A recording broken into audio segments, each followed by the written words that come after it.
Bueno, el dólar el viernes cerró a 178 pesos. Esta semana conocimos que entre que empezó la pandemia y el día de hoy hay 3.800.000 desempleados nuevos.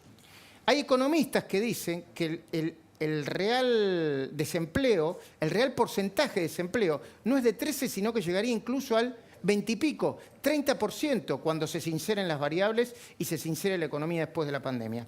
Victoria Giarrizo escribió un libro titulado, ya te voy a decir, Alberto, tenemos un problema. Y si reseteamos la economía... Victoria, buenas noches, gracias por atendernos. ¿Qué tal? Ahí está el libro, acá está el libro, Alberto, tenemos un problema y si reseteamos la economía. Tiene muy pocas, entiendo que tiene muy pocas semanas, ¿no? De salida el libro. Sí, un mes y medio más o menos que está en la calle. Bueno, pero lo primero que te quiero hacer es la pregunta que todo el mundo se está haciendo. ¿Puede detener el gobierno con las medidas que está planteando de política económica el dólar o se lo va a terminar llevando puesto? ¿Hay ya devaluaciones pequeñas o va a venir una maxi devaluación que se va a terminar llevando puesto a todo de un saque? Mira, acá hay una crisis de credibilidad muy fuerte y el gobierno todo lo que está haciendo el mercado no lo cree, desconfía. Entonces, de alguna manera, lo que terminó pasando es como si el mercado hackeó el comando de control del gobierno y es el que está tomando o el que está poniendo las reglas, ¿no? Entonces, ¿qué busca el mercado? Y el mercado cree que tiene que haber una devaluación.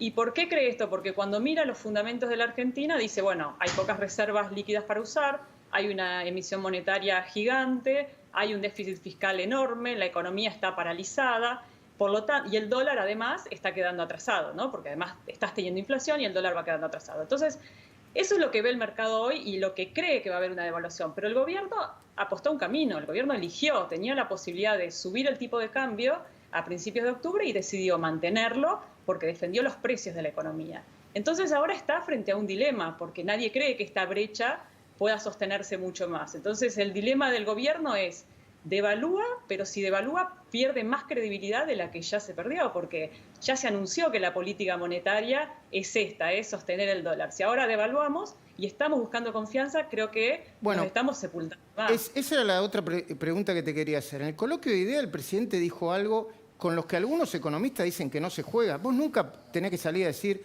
no vamos a devaluar, los dólares van a estar en caja de ahorro. Y dijo esas dos cosas. No me van a doblar, no sé cómo dijo, pero no vamos a devaluar.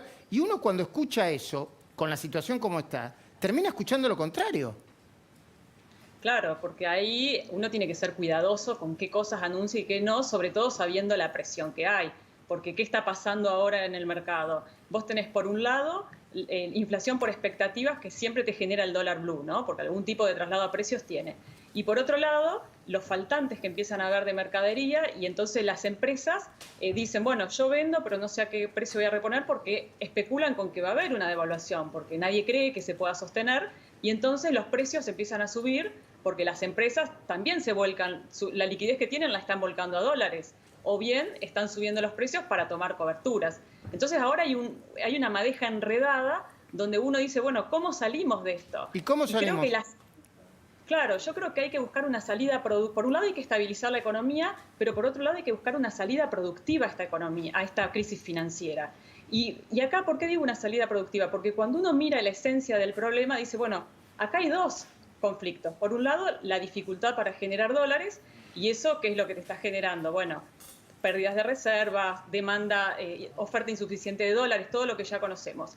Y por otro lado, la dificultad para generar ingresos que tiene la economía. ¿Y eso qué te genera? Emisión monetaria para financiar el gasto público, déficit fiscal, que es todo lo que está mirando el mercado, ¿no? Entonces, por lo que dice, esto es insostenible. Entonces, ahí decimos, bueno, ¿y cómo generamos, cómo resolvemos esto? Y acá yo creo que hay dos tipos de medidas. Por un lado, lo que son las medidas inmediatas, ¿no? Lo que tenés que hacer en lo inmediato para tener efectos ya. Y por otro lado, medidas que podés ir haciendo y van a tener impacto en un tiempo, quizás en unos meses. ¿Cuáles son las medidas ya? Yo creo que en este momento salir a devaluar con lo que dijiste, y es muy peligroso, porque puede ser que esta devaluación empiece a rodar y no sabes dónde pueda llegar a terminar. Entonces, de alguna manera tenés que cumplir tu palabra. Ahora, ¿cómo cumplís tu palabra cuando estás desincentivando la exportación, alentando la importación? tratando de controlar importaciones que te desabastece toda la cadena productiva. Bueno, ahí lo que tenés que hacer es ver de qué manera impulsás ya no la demanda, no meter plata para que se genere consumo, porque si vos haces eso, generás consumo, pero ese consumo es con deuda y tenés que asegurarle a la gente una trayectoria de ingresos creciente que no se la podés asegurar hoy. Entonces, ¿cuál es la alternativa? Tratar de incentivar al sector productivo, a las empresas, para que las empresas creen empleo. Entonces, toda esa masa de desempleados y de empleados subsidiados del Estado, sí. Pero ahí, Victoria, hay un problema político que es de confianza, ¿no? Porque cuando vos decís hay que incentivar el sector productivo que escucha bajar los impuestos o por lo menos no ponerme más presión, que no me amenacen con una expropiación, que no tenga que invertir en un terreno que el día de mañana me lo usurpen. O sea, hay un problema político y yo creo que ese problema político se llama, entre otras cosas, entre otros nombres, Cristina Fernández de Kirchner, que es la vicepresidenta elegida legítimamente. ¿Cómo se resuelve ese problema político? Yo sé que vos sos economista, pero desde el punto de vista de la política hoy no tiene solución. Sí, pero yo creo que hoy el mercado te está obligando a buscar soluciones, porque esta economía si no te puede explotar. Entonces, hoy vos necesitas sí o sí darle un contexto de producción a la empresa y la realidad es que cuánto más puede el Estado tratar de lograr un beneficio político en función de relegar la economía. Muy bien. Creo que acá hay un conflicto de intereses. Claro que sí. Y Ahora, el otro problema es, el dólar, algunos dicen que está carísimo, que no responde a lo que es la economía real. Y otros dicen, carísimo, con esta política económica y con este juego de parches se va a ir a los 200 en 5 minutos. ¿Las dos cosas pueden ser o no? Sí, las dos cosas pueden ser, pero uno lo puede evitar también. O sea, el dólar, uno mira el dólar caro ¿para qué? A ver, si yo voy a comprar dólar al mercado blue, hoy es caro porque no hay oferta, porque todos queremos comprar. Hasta un chico de 20 años quiere los pocos pesos que quiere, se los lleva a dólar. Sí, claro. Y eso va a llevar tiempo revertir, ¿no? Ahora, cuando uno mira el tipo de cambio oficial, decís, bueno, con esta estructura de costos que tienen hoy las empresas, también es barato, porque ¿cómo hago yo para...? Digo, también está atrasado, ¿no? Porque a un exportador que quiere exportar, después cuando le saca los impuestos, cuando saca las retenciones, cuando saca todo, le queda muy poquito y le conviene vender en el mercado interno. Entonces, lo que nosotros, cuando vos decías antes, bueno, hay que bajar el costo impositivo, por ejemplo, tener una estructura tributaria más parecida a la que se hizo ahora la Ley de Economía del Conocimiento. Claro.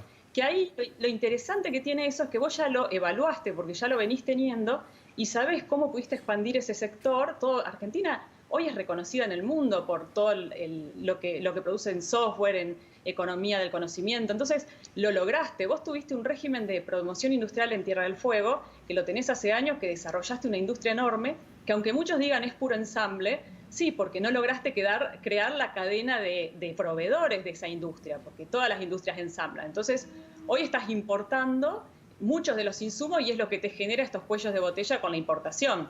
Por eso yo te decía, y ahí hay otra... Sí. No, termina la idea, por favor, pero discúlpame. No, y ahí hay otra ronda de medidas, que son estas medidas de, bueno, Argentina es un país que es acumulador compulsivo de dólares, y eso lo sabemos, por lo tanto necesita, por la historia, ¿no? Por lo tanto necesita muchísimos más dólares de los que necesita cualquier país normal en el mundo. Por lo tanto, vos estás obligado a tener una cadena de proveedores de insumos importados que puedan sustituir insumos mucho más importante de la que puede tener cualquier otro país, ¿no? Entonces, a eso tenés que apuntar. Algo el gobierno está haciendo, porque hay muchos programas hoy para desarrollar cadenas de proveedores, pero ninguna empresa lo va a continuar si no tenés una estructura de costos más amigable, ¿no? Claro. Bueno, te entendí perfectamente. Tiene que cambiar el rumbo absolutamente el gobierno. Dale, Victoria, sí, por favor. Sí, terminás, por favor. Una pequeña cosita más, ¿no? Que esto yo creo que es el momento justo para hacerlo, porque vos vas a tener un déficit fiscal tan alto que realmente relegar, si vos tenés que asumir el costo inicial que te genera de pérdida de recaudación un tipo de reforma tributaria o salir a digitalizar el Estado, por ejemplo, que es impresionante lo que después reducís de costos, de corrupción, de productividad a las empresas. Por ejemplo, hacer un trámite digital te demora 74% menos de tiempo, claro, que un trámite presencial. Y vos decís que el momento es ahora. El momento es ahora porque, por ejemplo, tenés desarrollada toda la economía digital. Por otro lado, en todo lo que es impositivo, podés perder recaudación un tiempo, pero sabés que te va a aumentar la recaudación. Vos reducís los aportes patronales o las contribuciones patronales al empleo y las empresas automáticamente van a crear empleo. Claro que sí. Como sucede con la economía del conocimiento, con toda esta ley, ¿no? Victoria Egerrizo, muy interesante escucharte y verte, y cuando lo termine de leer te voy a hacer la devolución sobre tu libro, ¿sí? Sí, Bueno. gracias. Chao, Bueno, muy hasta luego. interesante. Claro, hay un problema en lo que dice Victoria Reyes. Es el problema de la disputa ideológica que hay dentro del Frente de Todos. A propósito de esto, dentro de un ratito, para presentar su libro, Los 70, la década que siempre vuelve, ya llegó nuestro colega Seferino Reato. Muy, muy interesante.